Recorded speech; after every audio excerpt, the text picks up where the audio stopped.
Welcome, ladies and gentlemen, to the Pennsylvania version of iMPACT. Finally, we're in another venue. We're in the Sands Casino in Pennsylvania. I'm glad to see this. It has been a long time coming. We had a whole bunch of videos from New York, which were all not bad. You know how I felt. It was nice to see it in New York, but there was so many tapings, it burnt me out. So I was very frustrated about it. I'm just glad it's in a new venue. Now, if you see the title below, what do we have for Bound for Glory? It's a very good question. Now, I'm going to tell you my opinions on all the matches and the storylines, but I would like you to think while I'm talking about this, what do you believe is going to happen in about a week and a half from now? Is there going to be something there or not? Now, the opening of the show was actually in the back with Roode. Now, I felt it was good to see him coming in and they gave him a short interview. And it wasn't stuff in the ring. I mean, that's something I'm really getting burnt out about. I wish the WWE would stop doing that. Do some segments in the back. Something different that we normally don't see. That's the opening of the show. And in a sense, this was the opening. But this is when that little question I just gave you, what's you doing for Bound for Glory? Samoa Joe versus Austin Aries. Why was it rushed? I would like to see a build-up for this. But we didn't get that. We get the match right there, that time. It was a nice little in-between that Joe and Aries had, and the match was actually very good. Joe wins the match. I really believed it wasn't the right time. Next, the EC3 and Eli match. Now, this is something I was worried about with Rockstar Spud. I never mentioned it, but I was always worried that the crowd would get tired of him. He's a great character. The guy knows how to get the crowd interested in him. But I was worried that TNA would drop him. But it looks like they're trying to tease the point of him turning face.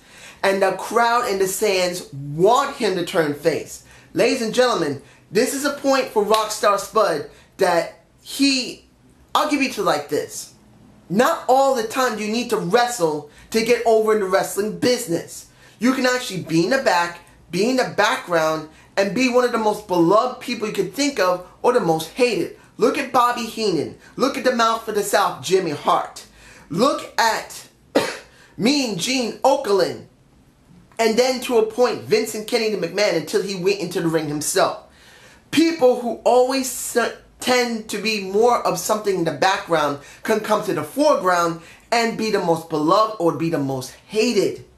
And right now, people are loving Spud and they want him to become a face so badly. So when you see this match between EC3 and Eli, the crowd's really wanting to see Spud turn face. They didn't want to see him stay heel. And then when EC3 hit him in the face, kind of going with what happened at the beginning of the entire segment of him wanting Spud to pay for what he's done, supposedly, in his eyes, which we know is true. We do not go against the 1%er. Had to say it. But now people are interested in Spud. They want to see what's going to happen to him. Now I'm hoping they'll do this, well, in BFG. We just don't know. Now, the Wolves 3D and Hardy segment and fight. I'm glad they didn't do anything here. I'm so glad they didn't have a match here. They had their little altercation. And then eventually it was stated that this last match between all three of them will be a Full Metal Mayhem match. I gotta say, when it came to 3D, and that's Devon and Bully Ray, their little segment after the entire match was over, of fighting, not match, but you get my point, the little fight they had, it was good for what it was. But here's my problem. If they're doing this next week, it's the most stupidest thing TNA could do. I don't know if they're going to do this. I don't want to know. I don't look at the cheat sheets. I don't want to know. But I'm hoping this will be saved for the next week and a half from now. Next, Anderson versus MVP. Let's be honest here. I'm sure more than a few of you are not exactly sure what to feel about the Sarge Chris Melendez. How far are they willing to go with him? Is it the wisest thing to do to keep putting him in the ring, particularly look so awkward in the ring?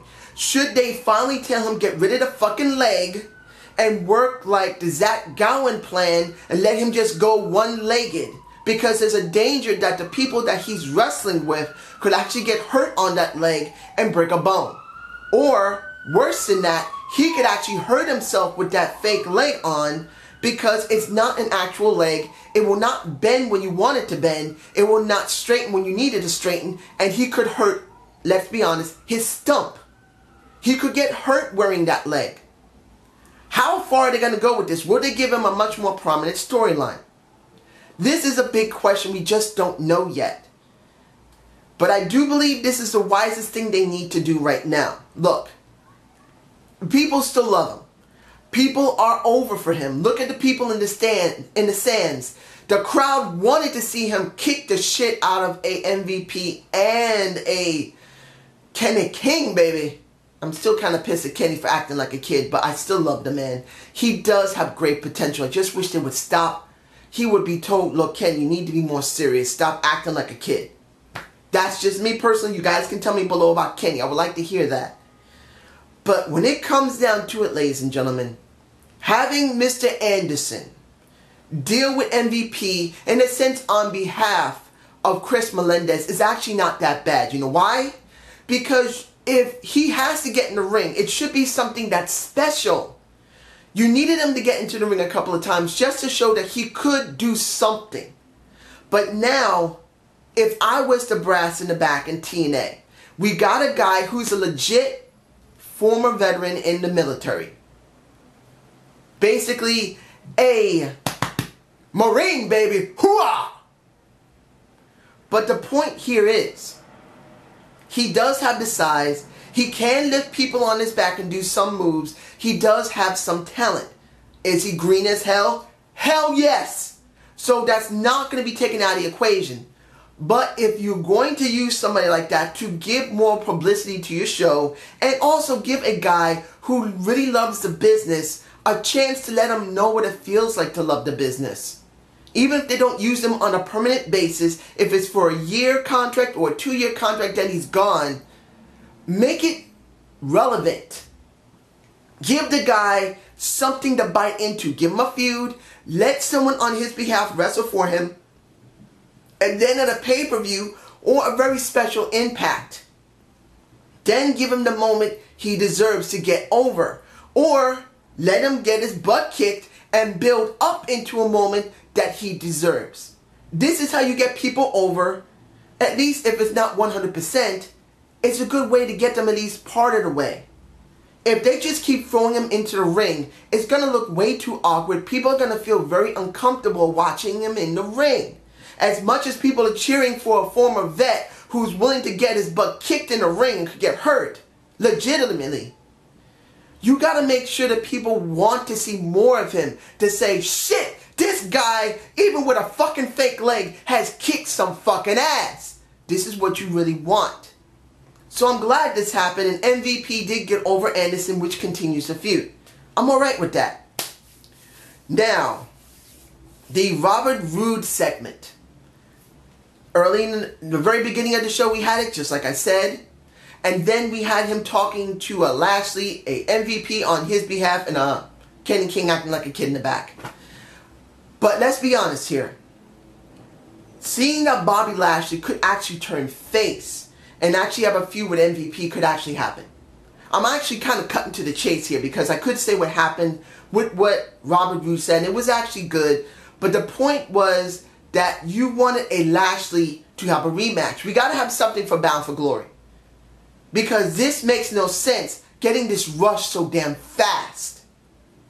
But seeing this kind of gives me hope that this will be done in Bound for Glory.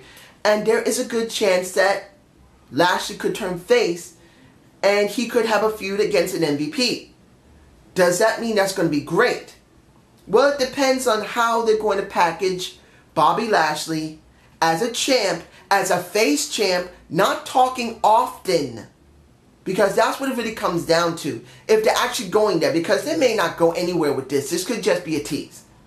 But if Bobby Lashley is going to turn face eventually, This is something they need to address with him. He's not a talker. Bobby is a very bad talker. Let's be honest here. He can talk a little bit, but he's not a really great talker. It's not his strong suit. He's like a Bret Hart when he first started out. He couldn't talk for shit. And he got a little bit better, but Bobby Lashley's around that level when Bret Hart started. He's not a good talker. So hide the negative and show the positive. Let Bobby Lashley essentially do what he does best. Please let him have a mouthpiece if this does happen. Now, the Shark Boy versus Manic 2.0 segment and match. We see a Manic come out to the ring with a storm, baby, and a great Sonata in the background, chewing on his spit. He really needs to learn to stop doing that, man. That throws me off. But this is the thing. This was to get Manic over. And to a certain extent it did with Shark Boy, who just looked like he was too damn fat. At least you can say with Stone Cold Steve Austin, baby, the man may be a little out of shape, but he at least can look good while doing it. I'm not taking out Shark Boy. That was just to make Manic look good. We know this. But here's the problem with me and Manic.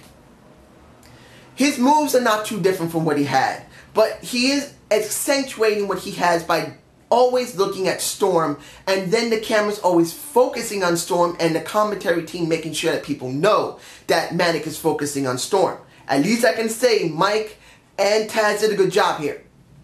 But the problem I have is the hood. It looks good going to the ring, but when he has to be in the ring with it, it's a distraction for me personally. It would be better if it was a type of hood that can be detached from his clothes, and then he could put it back on. He doesn't have to wear a jacket, per se.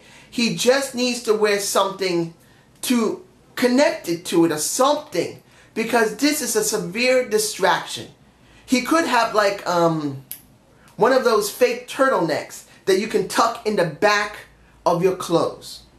And that you can tuck it in, walk to the ring, just pull it off, and throw it to the side. You can actually sell that. That's something you could actually sell. You can have like a hood that's basically kind of like a T-top thing. I actually used to use that at one point when I was working. Yeah, I needed something quick and easy because I used to be in a freezer at 13 degrees. I needed something to keep my neck warm. But you get my point. That's the only problem currently I'm having right now. I'm glad to see this faction. I don't know how far they're going to go with this, but I'm hoping that it'll continue going. And maybe they can get another person that is just non-use, and then they can use it. Maybe even a Zima Ion, who actually had 1 point potential.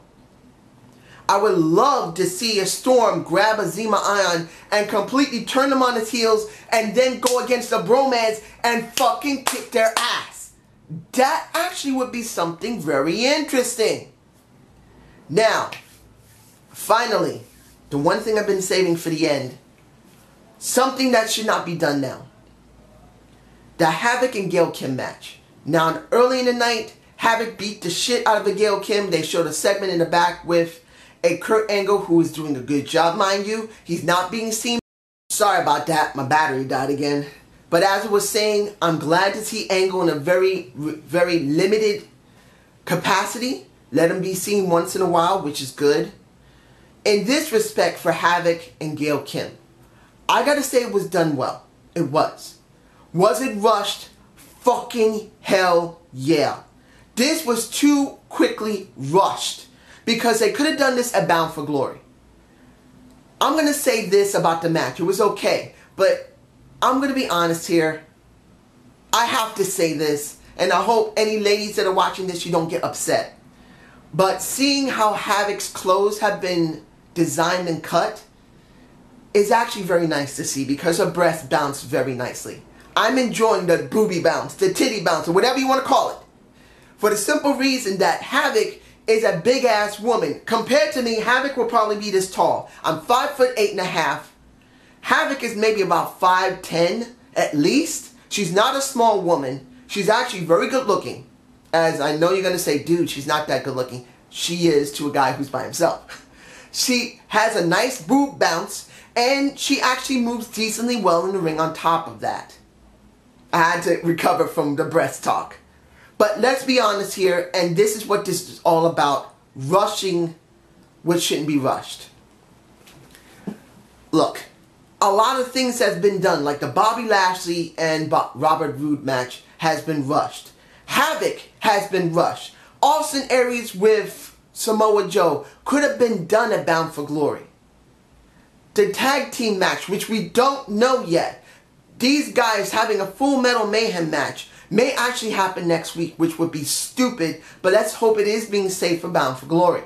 Seeing that Robert Roode may have a match with Bobby Lashley again, and Bobby Lashley may turn face on that match, is something that's possible. But let's be honest here.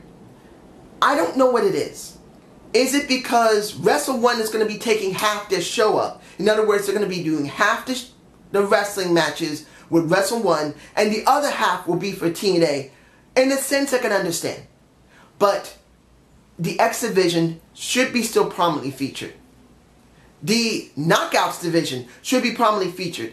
And the World Heavyweight Championship should be prominently featured. You can still do one more match with the tag teams. Leave everything out and let Wrestle 1 have the rest of the show. That's 4 matches for TNA and whatever amount of matches from Wrestle 1. But if you're doing almost everything now, what are you building into Bound for Glory? Nothing! I haven't checked their website to see if they have anything scheduled. But let's be honest here. If this is being done like this, I think they're throwing Bound for Glory under the bus. And that's terrible. I am not happy about this. This could be because TNA is still not able to get their contract with Spike yet. They're still kind of feeling constrained because of it. Now that they switched to Wednesdays. It could be a possibility, like the Slug Daddy had suggested, that TNA may be just caught between a rock and a hard place and they're just going with the motions. This could be the reason why they're doing this. But only thing I'm saying is this. You've done almost everything that should be done on your main, most predominant pay-per-view.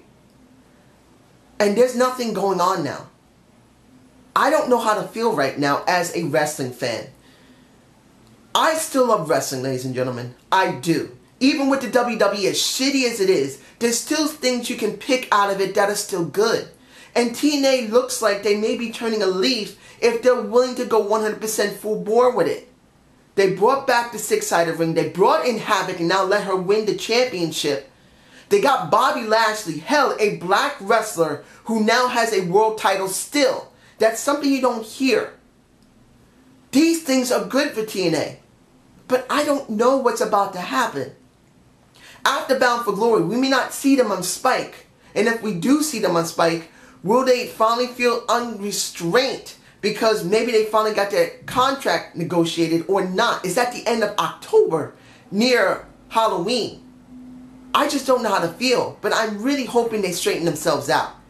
So how do I feel about this show? It felt rushed. A lot of stuff that shouldn't have been done was rushed immediately. But I gotta say that most of it that was rushed was decently well done. It wasn't great. It still upsets me to see it was rushed, but I can't deny that it wasn't done pretty well. So I hope you enjoyed the Zane's View. Please give me a comment below. Watch out for my debate of the week. I will be talking about Havoc and what that means for the Knockout Division. See ya!